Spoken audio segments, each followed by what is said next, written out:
saya Reka Sakira, saya dari Prodi S1 Manajemen Universitas Sari Mulia dengan NIM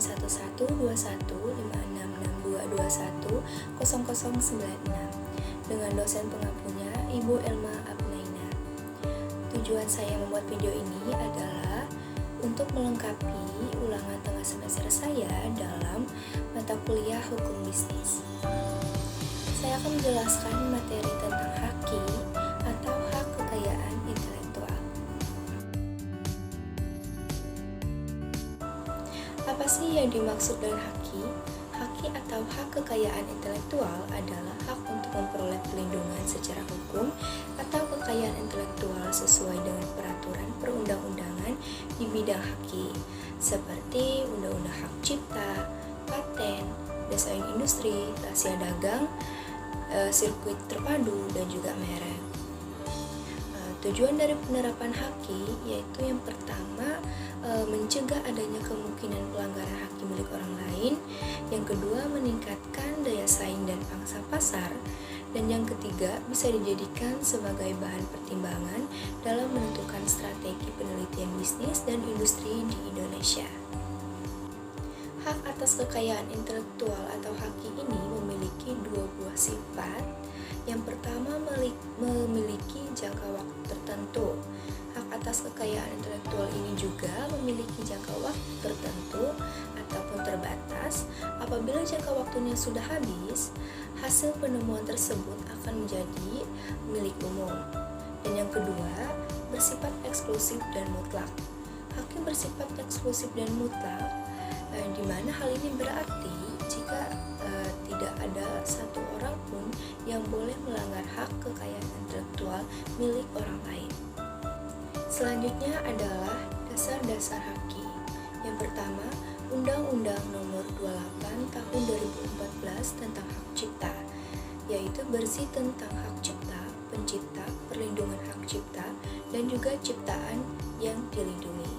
Kedua, Undang-Undang Nomor 4 Tahun 2000 tentang paten, yaitu bersih tentang inventor dan juga pemegang hak paten. Ketiga, Undang-Undang Nomor 15 Tahun 2001 tentang merek, berisi tentang merek, merek dagang, merek jasa, merek kolektif, dan jangka waktu perlindungan terhadap merek. 4. Undang-Undang Nomor 31 Tahun 2000 tentang desain industri, berisi tentang desain industri dan juga jangka waktu perlindungannya. Kelima, Undang-Undang Nomor 32 Tahun 2000 tentang desain tata letak sirkuit terpadu, yaitu di mana berisi tentang desain tata letak dan juga sirkuit terpadu.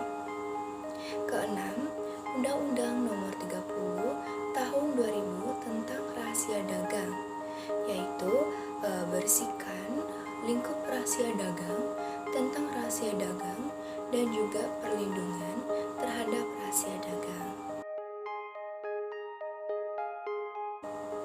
Apabila ingin mengajukan haki, syarat yang harus disiapkan yaitu yang pertama, surat pernyataan hak, dan yang kedua, surat pengalihan hak, yang ketiga, surat kuasa, keempat, fotokopi KTP atau identitas pemohon, kelima, fotokopi akta pendiri badan hukum yang dilegalisir, keenam, fotokopi NPWP badan hukum, ketujuh, fotokopi KTP atas nama pemohon badan hukum untuk ditandatangani surat pernyataan dan surat kuasa.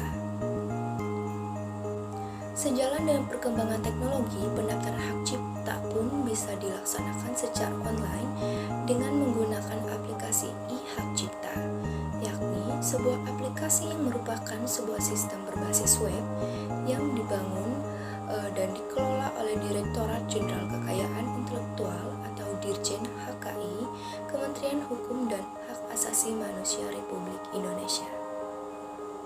Langkah-langkah yang harus dilakukan adalah yang pertama, masuk ke situs ihakcipta.dekip.go.id. Yang kedua, lakukan registrasi untuk mendapatkan username dan password. Ketiga, login menggunakan username yang telah diberikan. Keempat, mengunggah dokumen persyaratan. Kelima, melakukan pembayaran setelah proses pengecekan. Ketujuh, approve atau pendaftaran pencatatan ciptaan telah disetujui. Dan yang terakhir, sertifikat dapat diunduh dan dicetak sendiri oleh pemohon. Baiklah, sekian materi yang saya sampaikan, kurang lebihnya saya minta maaf. Saya ucapkan terima